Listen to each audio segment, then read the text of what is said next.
My Seven Chakras, episode 81. Emancipate yourself from mental slavery. None but ourselves can free our mind.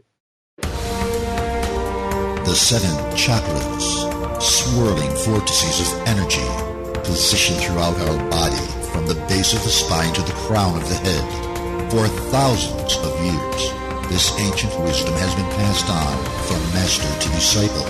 What are the functions of these energy centers? And could these chakras help you unlock your destiny and find your true purpose? Welcome to My Seven Chakras. And now, your host, Aditya Jai Kumar. What's going on, action takers? You are back once again to your source for ancient and powerful wisdom, transmitted by the power of the internet and delivered to you on your iPhone, Android, tablet, or laptop. It's true. We are living in one of the most wonderful times of humanity where we can harness the power of technology to communicate to listeners literally across the globe. And thanks to you, My Seven Chakras is currently listened to in over 140 countries. Now, I don't plan to stop. In fact, my determination is to influence 1 million lives over the next 5 years. And in order to do that, I want to know what you need, what you want, and what will help you begin your human revolution. And that's why I'm conducting a small survey titled Human Revolution 2016. And the fun part is that this survey has just one question. Action takers, what is your single biggest frustration or passion when it comes to alternative healing? Now, a passion could be something that you really want to learn or know more about, such as yoga, meditation, Reiki, or mindfulness. And a frustration could be an area in which you haven't been successful yet, or you haven't seen the results yet. Maybe you've tried dieting to lose weight, or you've tried meditating many times, but you just can't attain the bliss that many people speak about. Or you tried many times to get good sleep, but no matter what, you just can't get relaxed sleep. Whatever it is, I just want to know more about you. To participate, all you have to do is visit this link, My7Chakras, sevenchakras.com/survey, and answer just one question. What is your single biggest frustration or passion when it comes to alternative healing? I know that you're an action taker and not a procrastinator. So if possible, pause this podcast right now, visit the link my7chakras.com/survey and spend 2 to 3 minutes answering this question. We can always meet on the other side of this break because this information will really allow me to serve you better. Once again, the link is very simple. Since it's a survey, the link is my7chakras.com/survey. And action takers, today you are going to listen to a transformational story. A story that will remind you that nothing is impossible if you put in your very best.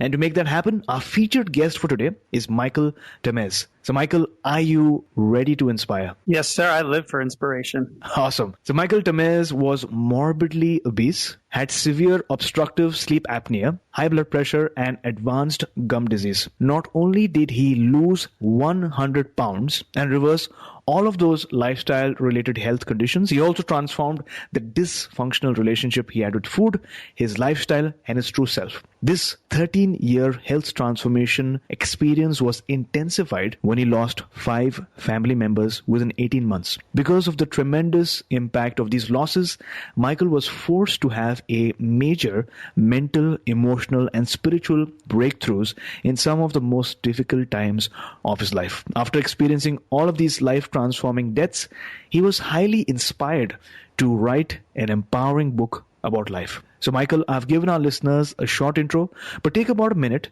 and tell us a bit more about yourself. Yeah, sure. Thank you for that introduction. I appreciate it. I'll get into the whole story as we have this conversation. But basically, as you said, I went through all those life-transforming experiences, and it motivated me, empowered me to become a certified health coach. I also wrote my book, and I'm into energy healing as well. I'm a Reiki master practitioner. So combining all different aspects of healing into my approach to helping transform the obesity epidemic we have going on, and not only in America, but all across the world. So, Michael, we can't wait to learn more about your story, about how you overcame your self-limiting beliefs.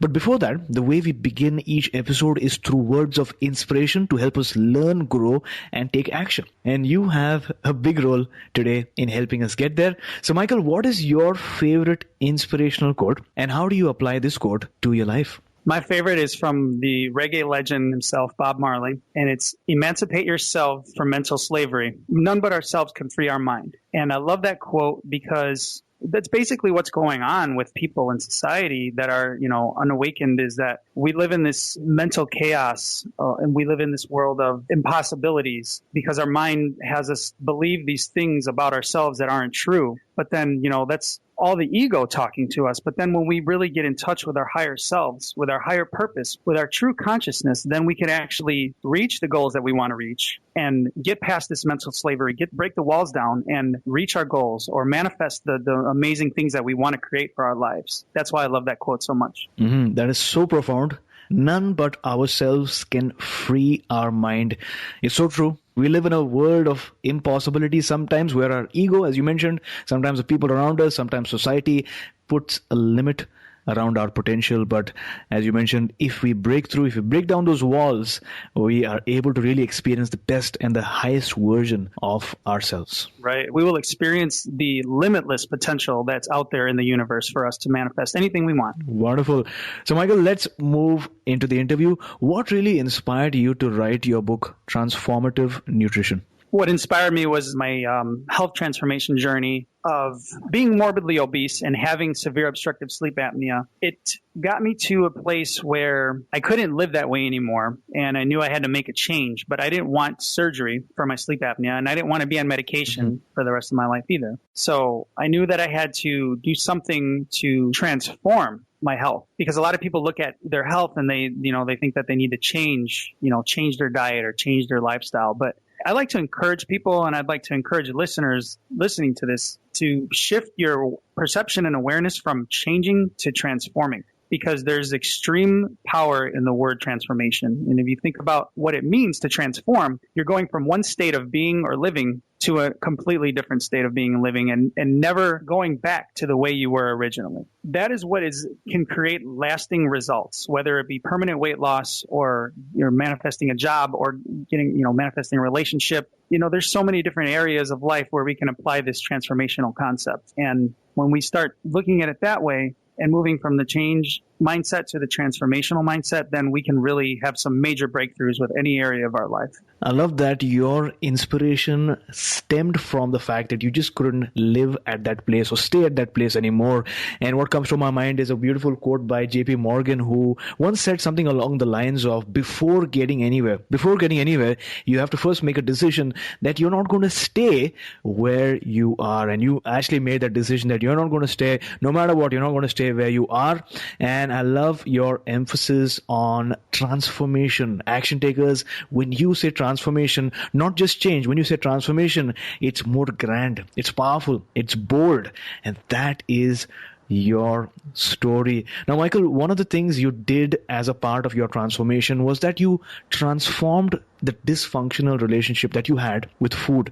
Let's talk about the relationship between us and the food that we eat. Yes, definitely. That's one of my favorite things to talk about and bring awareness to people around, because we're aware of dysfunctional relationships between people. We have dysfunctional marriages and friendships and mother-daughter relationships, father-son, brother-sister. Yeah. We're aware of those. Those are physical relationships that can be imbalanced. But another area that can be imbalanced is our relationship to food and our relationship to ourself. And my work is powerfully designed to help people to transform their relationship to food.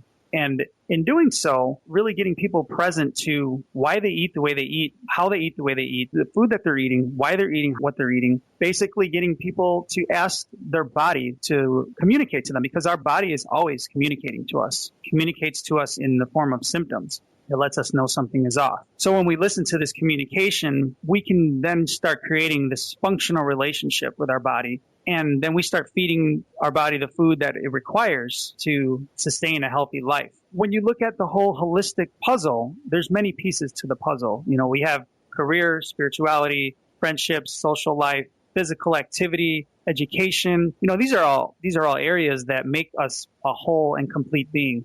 And when you have an imbalance in one of the areas, all the other areas can start to become imbalanced. And that's when a dysfunctional relationship can be, established. And that's not what we want. We want to balance those areas and create a functional relationship to where we know, okay, I know what's going on in my life, and I know why I'm coming home and stuffing my face with junk food instead of sustaining my body with good food. It's because I'm staying at a job that I'm miserable at, or I'm staying in an unhealthy relationship. And, you see these things are all connected. And then once we start understanding this connection, then we can start working through the issues that we have in these areas and balance them out. So that way we can establish that functional relationship with food again. And then our body is happy, and then we live disease free, and everything's in harmony that way. Mm-hmm. So I love the focus that you have on the why. Listeners, food is also energy. It's information. So it's really a good time to think about, why are you eating what you're eating? Is that the right information that you're feeding your body? And Michael, you mentioned junk food. We all know that junk food is bad for us, but sometimes even to think about, quitting pizzas or burgers or that chocolate donut can be really, really hard. So what were some of the challenges that you faced when you first attempted to eliminate fast food? And how did you actually go about it? The challenge is fast food was the biggest challenge. Fast food and soda. Soda were the two biggest ones right there. And I was addicted to fast food and soda. I ate fast food for breakfast, lunch, and dinner, in fact. And, the portion sizes in America are absolutely ridiculous. So, and I would get them super sized. So I would have the extra large, and then I would get extra on top of that. So I had an addiction. And the most powerful thing that I did was I started educating myself on the food that I was eating, and reading about it, and learning about nutrition, and questioning what the ingredients were in the foods that I was eating, and came to the realization that I became that much overweight because I was not treating my body correctly. I was eating this junk food. And what I did was I started adding good stuff in. So I started adding a lot more water. I started preparing my own meals. I started making my own salads and sandwiches, making my own dinners. And little by little, the more good stuff I added in, all that bad stuff, all that junk food, all that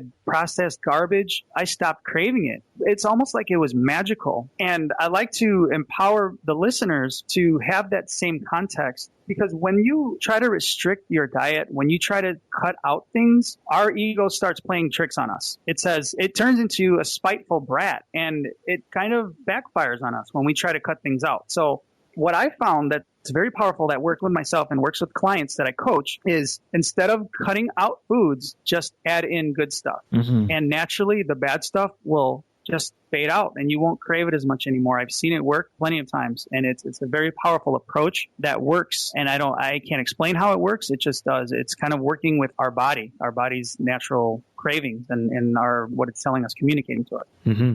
So I love that you mentioned little by little. And action takers, when we are working towards a transformation, sometimes the information might seem so overwhelming, complex, confusing. There are so many diets, so many things to learn about, so many types of detoxes to really try out, and it might seem really difficult. But research has proven that if you take even one step each day, make a small attempt, read a small excerpt from a book, but keep trying each day over a period of 3 months, 6 months, or 1 year, you'll be surprised of how much progress you've made. And more importantly, the people around you, they'll be surprised, and they'll say that you have had a transformation. You won't believe it because, you're not used to seeing such a big difference. You change each and every day. You don't notice it, but the people around you will take notice, and they'll ask you that question, and they'll ask you, how did you change yourself? Let me get some information as well. Now, Michael, you mentioned that you had sleep apnea. So for somebody hearing this term for the very first time, what is sleep apnea?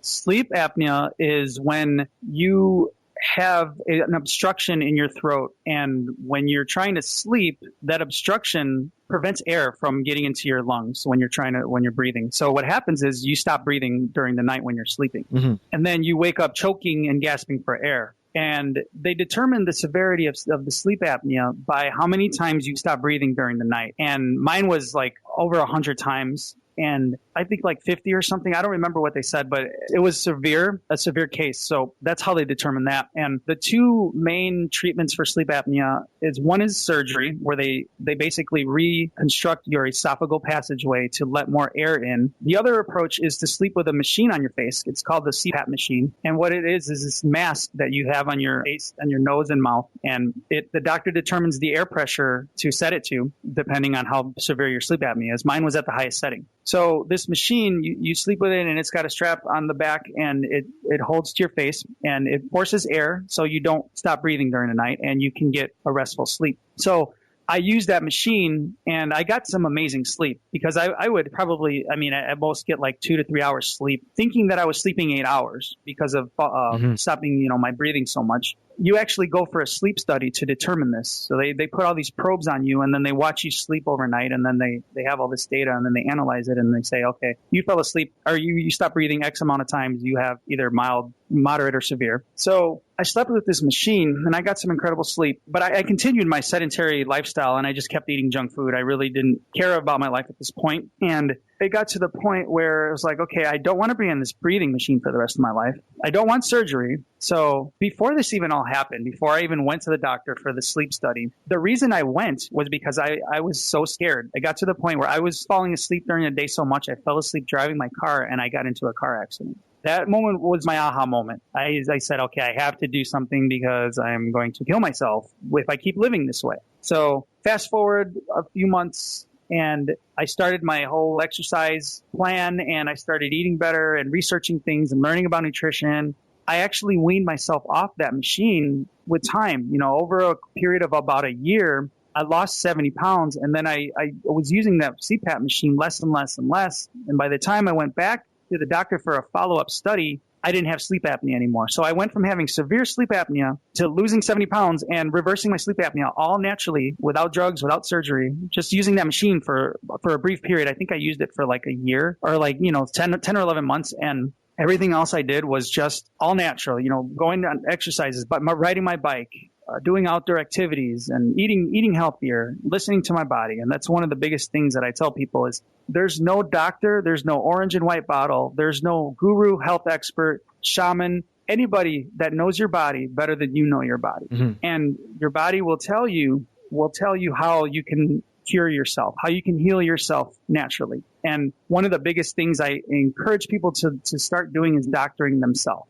because we have this innate ability to heal ourselves if we just tap into it. And then the way to do that is to listen to what your body's trying to communicate with you. Mm-hmm. Now, you've lost over 100 pounds. You were 245 before, and now you're about 140. Am I correct? Yeah, between 140 and 145. So between 100 and 105 pounds I lost. So firstly, that's phenomenal.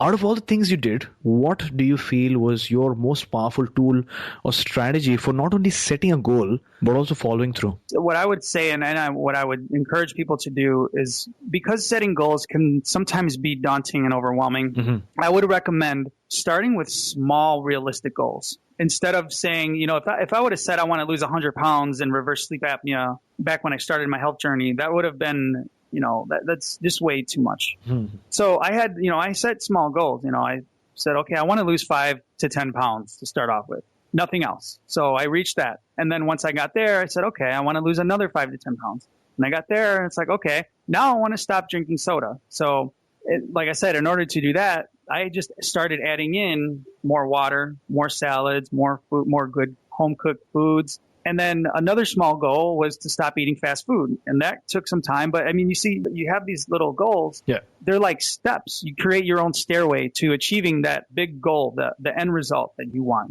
Always dream big. I'm always encouraging people to have those big dreams, but don't start off your journey trying to reach that big dream right away, because a lot of the time you're going to fall flat on your face. You're going to fail. And, are you going to be able to pick yourself back up if you fail from something like that? So to prevent the failures, or to lessen the amount of failures, start with small, realistic goals. That's what I did. It worked for me. That's what a lot of my clients do. It works wonders for them. And that's what I highly recommend, because it's much easier to get into a habit of doing something small to begin with, instead of trying to go all in or nothing, Mm-hmm. No, I think that's really, really powerful. And it's often said that you are the average of the 5 people you spend most time with? At some point, you change your health habits, your nutrition, your outlook, your practices, and a lot of other things. Firstly, how did the people around you react? And did you start hanging out with different people? Actually, they didn't recognize me after I lost all that weight. And I look back at the before pictures and I don't even recognize me. So it's like, wow, and you know what? Not only physically I look different, but spiritually, mentally, emotionally, I was different. Because one thing that we're starting to understand more is that we're an interconnected being of all these different areas: mental, emotional, spiritual, physical. All these areas make us whole. So, just because I lost that weight, doesn't necessarily mean that I lost all the mental and emotional baggage that was attached to being overweight. You know what I mean? Mm-hmm. A lot of the time when people are overweight, they have these struggles that they deal with and they don't realize that they're non-physical, and they're going to take some work, some deep work, transformational work to actually overcome. And this is the reason why a lot of diets fail and people gain all the weight they lost back, and sometimes even then some. The reason is because there's a deeper underlying reason for why you became overweight in the first place and why you held on or are holding on to the weight in the first place. Yeah. And digging to the root of the reason why, will really help you transform that for good in all areas, not just the physical, because anyone can go on a diet and lose weight. It takes some effort, yes, but it's not the most difficult thing to do. But when you look at the stuff that we hold on to for years, and I mean years. I mean, I held on to stuff for years. I was in a dysfunctional relationship many, many years ago, which actually was the reason that I started eating a lot of junk food and put on a lot of weight. I was really sad and depressed. So I reached for the food, and that was comforting to me. And I didn't realize this until like 4 or 5 years after I had lost all the weight, that, oh, wow, I was still holding on to this resentment and anger from that relationship all those years ago. And it was causing me to have this negative outlook on my life. A lot of people deal with this. Our mind is constantly chattering and telling us that we're no good, or that we're inadequate, or that we're stupid or fat and ugly. These are the conversations that our mind makes us or tries to have us believe. But when we become aware of these conversations and dig deep into what is causing those conversations, then we can really get to the root of them and eliminate them. Or if not eliminate them, lessen them so much that it's so tame that it doesn't cause us to have these dysfunctional relationships with our body and with food. Does that make sense? It does. Let's focus on somebody listening to the show right now, somebody who might be a bit overweight, a bit obese, and may have tried many times to lose weight in the past, but has been unsuccessful. What advice do you have for this person who really wants to lose weight, even though this person has experienced some challenges in the past? Most significant thing that I would say would be to listen to your body, like I was saying earlier, because it will tell you the steps you need to take. Really getting present to what is going on inside your body. Why are you reaching for whatever food you're eating? What emotions come up when you eat comfort food or you eat junk food? What is causing you to have these thoughts of wanting to eat when you're not hungry, or overeating? These are a lot of things that cause someone to become overweight in the first place. And getting to the cause, the root problem, is the way to go, because when we try to eliminate problems at the surface level, that's just putting a Band-Aid on it. It's kind of like giving someone medication for a problem and saying, oh, you're cured. When no, actually you're not cured. You're just eliminating the symptom. We need to get to the root of where is that coming from? What was it, or what is it that has you in the present state that you're in? What caused you to get there? Because I tell people, I didn't become overweight overnight. So, when you're in a position that you're overweight, just understand that concept. You're not going to lose that weight overnight either. It's going to take some work. It's going to take some dedication. It's going to take some time.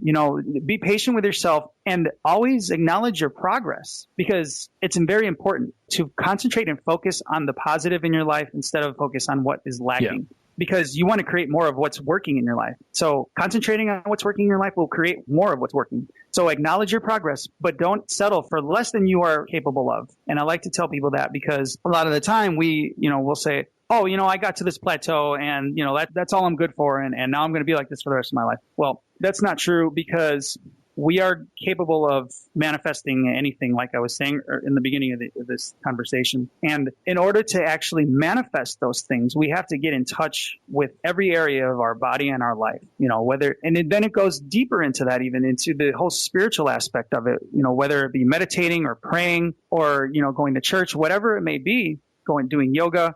These are the kind of things that will really ground you and get you present to what is going on in your body and tapping you into that higher state of consciousness that can get you to be able to reach those goals and to tame that chatter from the mind trying to tell you that you're not worthy of fame or success or fortune or weight loss or having a fit and trim body, whatever it may be. There's so many different goals we can have that we can equate this to, but just having this relationship with every area of our life and every area of our body can really help to transform that in and of itself. So, Michael, I really loved listening to your inspiring story so far and the wisdom that you have accumulated as a result of your journey.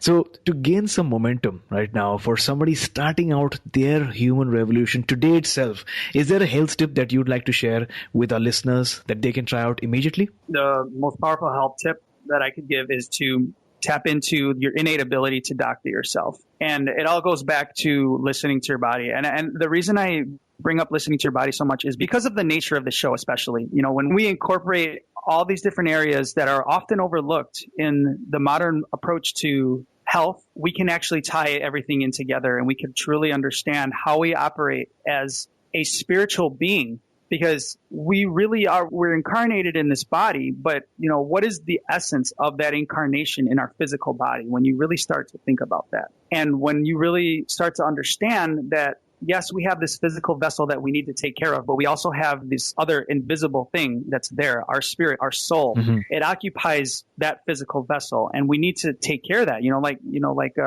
Like some of the religious teachers have said, you must take care of the temple, because if you destroy your temple, then your body's going to crumble, and it's just all connected that way. So I would highly recommend getting in tune with what's going on spiritually. Does that area work in your life? Are you going to church? Are you praying? Are you meditating? Whatever you believe in, whatever you practice, are you doing it? Is it fulfilling to you? Your mind, are you in touch with your thoughts? Are you able to decipher what is true and what's false? What resonates, what doesn't? Your emotions, are you aware of what's going on emotionally? Are you feeling good? Are you feeling sad or angry or depressed? Are you compassionate? Are you discompassionate?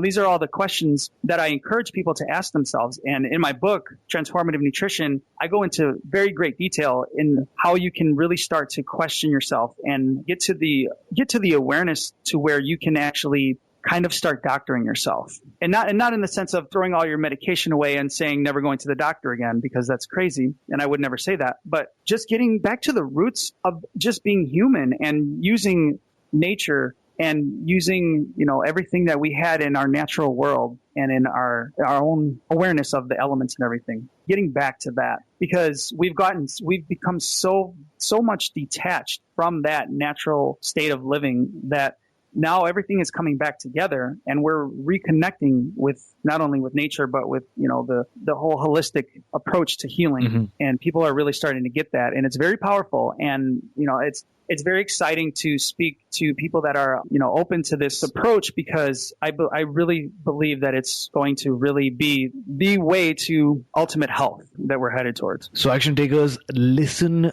to your body, listen to your mind, listen to your physical body, listen to your spirit, listen to the universe, the messages, the nudges, the signs, the breadcrumbs that is trying to put in front of you. But keep listening and be mindful. So thanks a lot for that powerful tip, Michael. Now, when we least expect it, life sets us a challenge to test our courage and willingness to change. At such a moment, there is no point in pretending that nothing has happened or in saying that we are not yet ready. The challenge will not wait. Life does not look back. Now, this is a thought-provoking quote by best-selling author Paul Coelho. It's so true, action takers. There is no point in saying that we are not ready. Jump straight into the white waters. It will feel cold at first, but then you will soon learn to become one with the waves. So, Michael, take us back to a time when you faced a major challenge. What were you feeling at that instant? And then how did you overcome it? I love that quote, by the way. That's an awesome quote. Thanks. The biggest challenge in my journey definitely was to transform the way I was eating. Mm-hmm. because I got into such a pattern of basically unconsciousness. It was very difficult for me to reverse that pattern. You know, we create cycles. Everything in life, if you think about it, is a cycle. Everything has a cycle, a birth in a middle and a death cycle, and then it starts over again. And our life is the same way. You know, we create these cycles in our life where we have seasons. Things are in season sometime, like friends or jobs or movie or houses, living situation.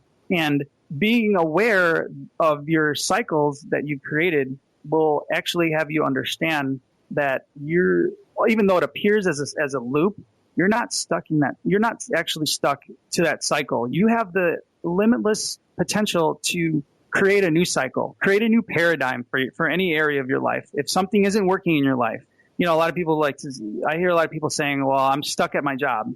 And that statement right there is very disempowering.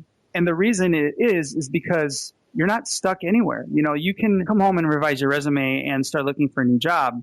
You can start marketing and networking with people that, or you can find an area that you're passionate about or that you're good at or that you have creativity in and start manifesting that more.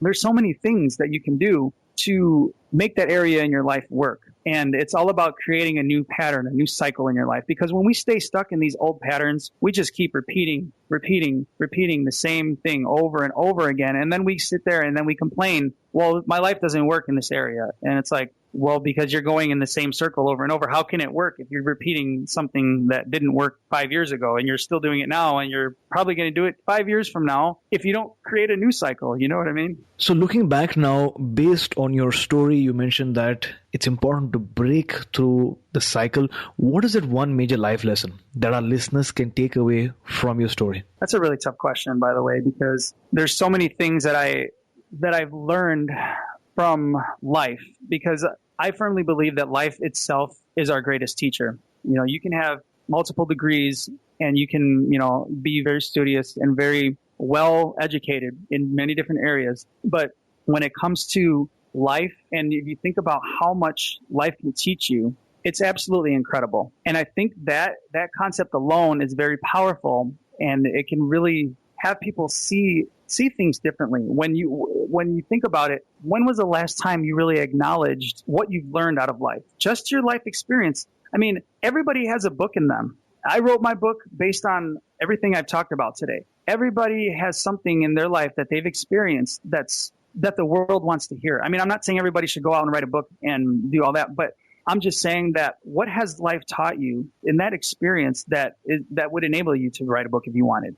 There's a lot of profound information that you can gather from whatever it is that you've been through in your life. Everybody's been through something that they've come out a little stronger or incredibly stronger, or even become a leader because of what they've been through. And I encourage listeners to take that action and really start seeing how awesome your life is, because life really is a gift. And we're given this gift to help other people see this gift that's out there for them to grab. It's there, and we have this access to it by the experience that we call life. And it's absolutely incredible. And I highly encourage people to be more engaged in the awesomeness of what they've created for themselves up until now. Mm-hmm. Yes, the past, you may not like it so much. You may not like what you've done, said, or seen. We all have those things about our past, but the past has made you who you are in the present. And what's going to happen in the future is irrelevant now, because the only moment we have to live is right now. So once we come back to that moment, then we can really learn from life, because then we're living in the present. And then the present is really the only time that exists, because everything else is either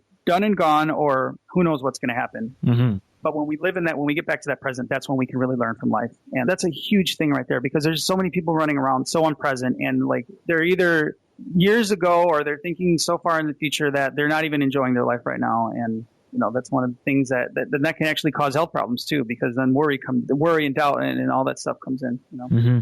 So Michael, thanks a lot for sharing those thoughts with us. What stood out for me was that we have an unlimited potential to break through from our cycles, break the patterns, make it happen, and really zoom towards our vision. And with that, we now transition into another eventful part of our lives, another story. But this story is about us finding a vocation, a business, a job, something that gives a lot of meaning to our lives and that of others. This round is about finding our life's true calling. Now, I was going through many quotes a few days back to find a quote that really resonates with this round. And the quote that stood out for me was as follows: "Today is the first day of the rest of your life." And this quote is by Charles Dedrich. And what this really made me think about is the influence that our past, as you mentioned, the influence that our past tends to have over our decisions. And in most cases, our past prevents us from taking that leap of faith before starting something new, before starting a business, before acting upon a powerful idea. So that's why, listeners, just feel it in you. Today is the first day of the rest of your life. So my question to you, Michael, is have you found your life's purpose? And if yes, what is your life's purpose? Absolutely. What I'm doing right now, this conversation that I'm having with you, AJ, is one big part of my life's purpose. It is to spread the awareness and the message of transformative health, transformative nutrition, spread the awareness that people have the ability to tap into their healing power and live that life that they want to live, have the health that they want to have, and create what they want to create in their life. And that's my mission in life right now. And I didn't know that until I actually experienced everything I went through with losing 100 pounds and having the sleep apnea and reversing it and lowering my blood pressure. All these things needed to happen for me to see that I have a calling to offer this information. Because if I didn't have that experience, I don't know what I'd be doing right now. I mean, I had this grand idea when I was growing up in grade school that I was going to be a professional sports superstar because I was really good at baseball in school and in high school. And I had this idea and I had the potential. I mean, I was offered all these, opportunities and stuff from colleges and everything, but it didn't work out. And if I didn't go through what I went through now, I wouldn't be where I'm at now, in a position to help people heal and to help people tap into their limitless potential. That's one of the biggest things right there. Aside from the whole weight loss aspect of what I do, what I help people with, the other thing is what you said is feel the fear and do it anyway. And that's exactly what I'm doing with what I do with health coaching and writing. And what I like to encourage people to do as well, finding something that you either love or you're incredibly good at and just following it with your heart. At least find something that resonates with your heart. Because when you have that, then at least you're not going to be dragging yourself out of bed on Monday to go to work. You'll actually get up and say, I can't wait to start my day because I'm going to inspire people. I'm going to transform the world with this information. That is my intent right there, is to transform everything having to do with health in every aspect. Is to make a major impact on that. Just like you want to reach 1 million people in 5 years, I have that same goal. And the more people I can reach with this information, the more people I can get to tap into their abilities and their potential, the better. So going back in time, was there ever a particular moment beyond which you're pretty confident that this is what you were meant to do? Take us back to that very moment. When I realized that, you mean? Yeah. It's pretty much right after I wrote my book, because I still had a lot of fear-based emotions and thoughts around jumping into this career. I was an engineering technician for about 10 years, and I was good at what I did. I can fix or, rig anything to work. And I had passion for that career path when I first started it back in 2006. But in 2016, that career path no longer serves me because I have this knowledge. And when I actually got over my fears of getting this information out there, because I knew that once I got this out there, I knew people are thirsty for it. And it's the book that I wrote really quenches people's thirst for this information. And I really had a feeling subconsciously that if I write this book, then I'm going to have to present it to people. I'm going to have to do speeches and talks like I'm doing right now. And I was not open to it back then. I was closed. I was closed off. I wasn't open to possibilities. But, I got into my wife. She's actually a yoga instructor. So she's helped me transform a lot of those conversations that I've had, especially on the spiritual side. She actually introduced me to meditation as well. And meditation and yoga are actually two of the things that had me ground myself to be able to understand those thoughts and transmute them into, okay, so yes, you're going to have to present this information, but there's a need for this information. So why wouldn't you want to? You have this experience that the world needs. So understanding that, I got into this place where I was like, okay, I don't want to continue on this career path that doesn't work for me anymore. I have this information. I have this book now. So I'm going to jump all in because why not? We're here. We're put on this. I believe that we're put on this earth for a purpose, and everybody's purpose is different. And I look back at what's happened over the course of my life, and I say, if this isn't a purpose if this isn't my purpose in life, then I don't know what is. It just makes 100% sense that I had to go through all that to gain the knowledge and wisdom that I have to be able to share it. And now that I have that, I'm able to do that. And that's basically when I made the decision, okay, I'm following this 100% with my heart. I quit my 10-year career in the tech field, and now I do this. This is what I do. And I'm happy. Mm-hmm. I wasn't happy when I was in the tech field for the last few years. And that's good, or that's in your heart, because if you're staying at a job that you're miserable at, which I did for many years, it can actually affect your health. And trust me, it really does. So that's definitely one of the things that's involved with holistic health. Mm-hmm. So you said that you were a technician working with electricity and you could make anything work. And now it seems that you are a human body technician working with bioelectricity, nutrition, health practices, and energies to make any body work. That's a good one. I like that. So, Michael, we have finally arrived at the wisdom round, which is my favorite round. During this round, I'll ask you 4 rapid fire questions and you'll respond with 4 short but action-packed answers. So are you ready? Yeah. Awesome. So take a few seconds to look back into your life. What has been the best advice that someone's ever given you? My dad would always tell me, slow down. And then you would also say, well, my wife, she would tell me from her grandmother, take time to stop and smell the flowers. Name a personal habit that contributes to your well-being. Meditation and yoga definitely heals my body and mind and soul at all levels. So, Michael, what does your morning ritual look like? In the morning, I wake up, I have 2 glasses of water, and then I take care of my cats, and then I do some bouncing on the trampoline, and then I do an inversion, which is when you hang on an inversion table and decompress your spine. And then I fix my green tea, and then I make some healthy breakfast. And then I get to work. Sounds wonderful.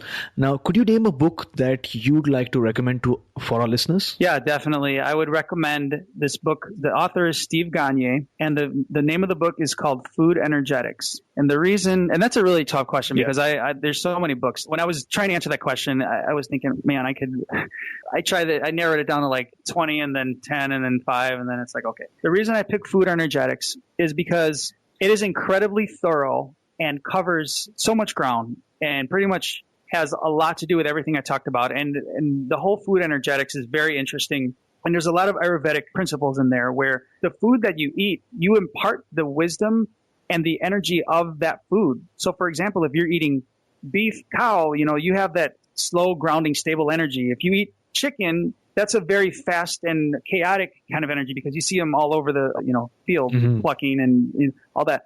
So it gives you a good understanding of if you eat that food, you're going to acquire that energetic property of that food, of that animal, or even that vegetable. It's very, very powerful information. It really has you understand the deeper level of food. It has you understand food on an emotional, spiritual, and mental level, which is where we need to be when we want to transform our physical. Because like I was saying in this whole conversation, those are just as powerful, if not more powerful than the physical part of our being. So action takers, the show notes can be accessed by going to our website.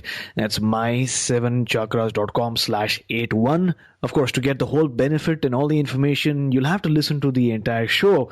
But to get some of the links and read some of the highlights of today's show, you can always visit my7chakras.com/81.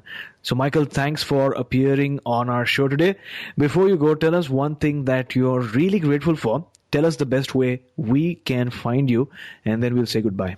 I am extremely grateful for life itself because it has given me this opportunity to share this information. And AJ, I want to thank you sincerely for having me on the show. It's been a great pleasure. You can find the best place to go is my website, which is godoctoryourself.com. And on my website, you can see my book there. I have a free newsletter with tons of information on there. On my free newsletter, you get expert articles that I've written, some inspirational quotes, recipe ideas, some free giveaways, a lot of good stuff there. And then also I have tons of articles that I've written and feature on my website. And I also have product recommendations and that are in my book products that recommend books. Books are one of the biggest things that I have on there that I've read or that I've heard people tell me about. So my website is godoctoryourself.com, and you can find all that information there in my book and everything. Now, quick question. When you say a website, is it the full doctor or is it just DR? Because it is a full doctor. So it's godoctoryourself.com. godoctoryourself.com. Perfect. We're going to have the link in the show notes as well. And listeners, before we end today's episode, I'd like to remind you of our survey that you can take part in by visiting my7chakras.com/survey. Answer that one question and allow me to serve you better. So Michael, thank you so much for coming on our show today, talking to us about overcoming limiting beliefs and taking us one massive leap closer to a human revolution. Thank you so much. It's been a pleasure. You were listening to My 7 Chakras. Go to mysevenchakras.com.